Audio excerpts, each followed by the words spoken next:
Salam, bugün biz Azərbaycan tarixində xüsusi yer tutan İkinci Qarabağ müharibəsindən danışacağıq. Qələbə yolunda böyük fədakarlıq göstərən xüsusi qəhrəmanlarımızdan biri Məmmədov Rafiq bizim qonağımızdır. Müharibənin görünməyən tərəfləri, yaşanan çətinlikləri, döyüş ruhu və bugünkü düşüncələri haqqında onun xatirələrini dinləyəcəyik. Xoş gəlmisiniz. Salamünaleyküm, xoş gəlmisiniz. Xoş gördük. Əvvəla ilk sualımızdan başlayaq eləsəm. İlk olaraq ailənizin bu prosesə münasibətindən danışmaq istəyərdik. Müharibəyə gedəcəyinizi ailənizə deyəndə onların reaksiyası necə olmuşdu? Müharibəyə gedəcəyimi əvvəl olaraq deməməyi fikirləşirdim. Sonradan qərar qəbul etdim ki, bu iş ölümlü itimli işdir, desəm daha yaxşıdır. Dedim, məlumat verdim bunlara, biraz həyəcanlandılar, biraz narahatçılıq oldu, söz yox. Amma onlar mənim zabit olduğumu bildikləri üçün getməyimi onlar da razılaşdı ki, getməliyəm. Bu şərəfli yoldur, vətən üçün, xalqımız üçün iştirak etmək lazımdır. Çox gözəl. Cəbhə şəraiti insanın daxili dünyasına təsir eləyir. Sizcə döyüş bölgəsi insanın düşüncə tərzi necə dəyişir? Düşüncə tərzimi mənim heç nə dəyişə bilməz, təsəvvürləmirəm nəsə dəyişər. Amma müəyyən dəyişiklik baş verib o cümlə ki, onacan fikirləşirdim ki, insan ölümü həss edənlər, vaxt keçər, yaşlaşar, ölər. Amma orada başa düşdüm ki, insanın ölməsi an məsələsidir. Ona görə də evdə olanda, belə deyək, cəmiyyətdə olanda mənə biraz çətin gələn işlər, keçə bilmədiyim şeylər mənə adi şeylər döndü. Yəni o şeylərə heç məhəl qoymamaq barəsində düşündüm. Döyüş yoldaşlığı haqqında çox danışılır. Döyüş yoldaşlarınızla bağlı sizi ən çox təsirləndirən hadisə nə olub? Orada bütün hadisələr təsirləndirici, qürur verici işlər baş verir. Orada insanlar, əsgər yoldaşları bir-birinə canı ilə kömək edir. İndi yemək, içmək, bölüşəcək bu heç. Bu hər yerdə var. Orada amma kimsə kiminsə əvəzinə ölmə gedir, belə deyək də, kimsünsə.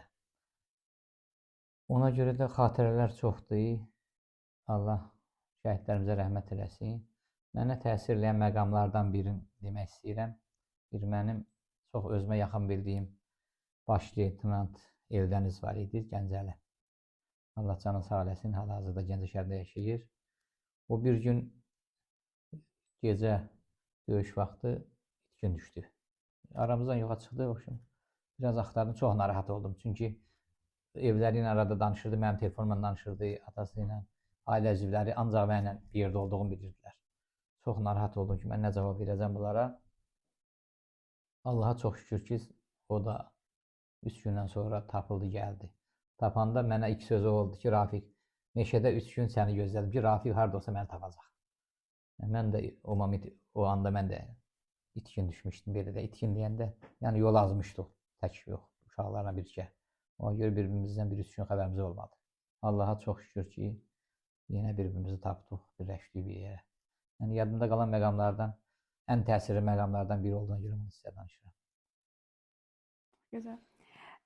İnsanlar müharibənin yalnız görünən tərəfini görürlər. Sizcə müharibənin bilinməyən ən çətin tərəfi nədir? Bilinməyən ən çətin tərəfi insanın, yəni ölümdən o yana yoxdur, hər şey öləndən sonra bitir. Kənarda sağlam insan ölmədən çox danışa bilər, amma ölümün astanasında olan başa düşür ki, ölüm nə qədər çətindir, həyat nə qədər şirindir. Müharibə, orada bir rahat bir iş yoxdur. Orada nə yatmaq var, nə yemək var, nə içmək var. Ölüm də an məsələsidir. Yəni, hər şey orada normal olan bir şey yoxdur. Ona görə də hər çətinlik orada var.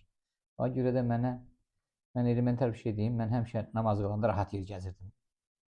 Özümə rahat yer tapdım, təmiz yerdə namaz qılım. Müharibədə başa düşdüm ki, yer, göy, hamısı Allahındır. Bugün mən üçün fərqi yoxdur. Asfaltdır, torpaqdır, koldur. Namaz da qılıram, Allahın torpağıdır da. Yəni, bu şeylər mənə adiləşib. Bəs siz hansı torpaqların azad olunduğu anda orada olmusunuz? Xatirənizdən danışa bilərsiniz? Bəli, mən Şuşa istiqamətində döyüşlərdə iştirak eləmişəm. Demək ki, Lələtəpədən o istiqamətdə başlamışıq, getmişik Cəbrayıl, Hadrut, Xocabənd, Şuşa. Əsas bu 4 rayonun işğaldan azad olunmasında iştirak eləmişəm axıra qədər.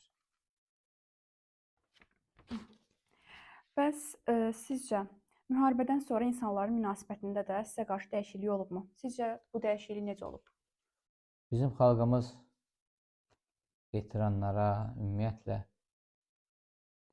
müharibə vaxtı orada olanlara hamısına çox gözəl canla başla xidmət elədiyi mənim dişim gözümün qabağındadır. Çox hörmət eləyirlər. Xalqımız birlik göstərdi. Bu qələbədə xalqın da rolu bəlkə də 50%-dən yuxarıdır. Ancaq bugünkü gündə veteranlara xalqımız çox qiymət verir, hörmət eləyir. Mən özüm də hiss eləyirəm. Qələbə xəbərinin hər kəs üçün xüsusi an idi. Həmin xəbəri eşidəndə ilk olaraq kimlə danışdınız? Qələbə xəbərin mənə qardaşım zəng eləyib, telefonla deyib. Mən ilk olaraq ondan eşitmişəm. Əsgərlər də bu haqda məlumat bəlkə də bir hissəsini mən verdim. O an hamı sevindi. Çünki çox ən belə kritik vəziyyət idi ki, müharibə qutaranda tay. Demirəm ki, döyüşə bilməzdik, amma o türklər demişəm, bitdim artıq. O vəziyyətə gəlib çıxmışdıq. Allaha həmd olsun, müharibə qutardı. Torpaqların qalanı da erməni təslim oldu, qaytardı. Amma yenə əsgər, nə bilim mən, Çətin bir an idi. çətin anlar yaddan çıxmır.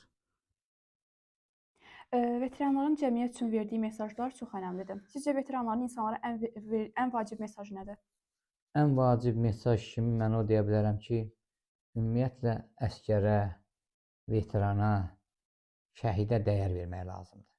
Xalq bunu xalq olaraq veririk. Ümumiyyətlə cəmiyyət belə itirməməlidir. Bu şeylər yaddan çıxartmaq olmaz. Çünki müharibə hər an ola bilər. Hər an bizim bu dəqiqə ölkəmizin cənubunda, şimalında özünüz bilirsiniz müharibə gedir. Yəni heç kim bilmir ki, sabah bizim başımıza nə gələcək. O üçün vətənpərvər övladlar yetişdirmək lazımdır. Döyüşənə, şəhidə dəyər vermək lazımdır ki, yenə bu hadisələr olanda içəridə o qəhrəmanlar yenə önə keçsinlər, görüşsünlər. Mən belə düşünürəm. Sözsüz ki.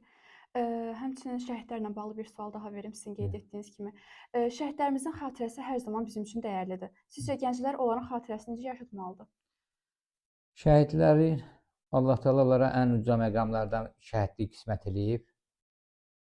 Bizim də borcumuz, gənclərin borcu, xalqımızın ümumiyyətlə borcu, hökumətimizin borcu şəhidə və onun ailəsinə dəyər verməlidir birinci növbədə. Onları unutmaq olmaz. Keçmişin bilməyənin gələcəyi olmaz.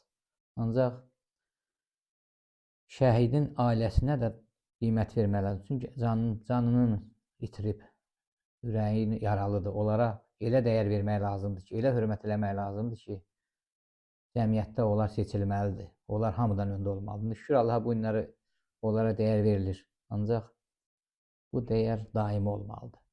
Tarixdə qalmalıdır həmişə.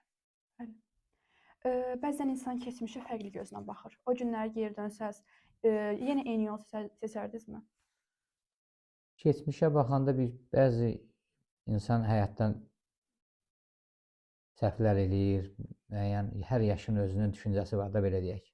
Ancaq məsələ vətəndirsə, ailədirsə, bunun üçün yəni hər işdən öndə odur. Müharibə lazımdır, getmək lazımdır, döyüşmək lazımdır. Yəni azad, rahat yaşamaq üçün heç vaxt qorxağın rahatçılığı ola bilməz. Həmişə qoçaqlar rahat yaşayıb. Ya ölüb, ya da rahat yaşayıb. Bugünkü gənclərin müharibəyə baxışı da maraq doğurur. Sizcə onlar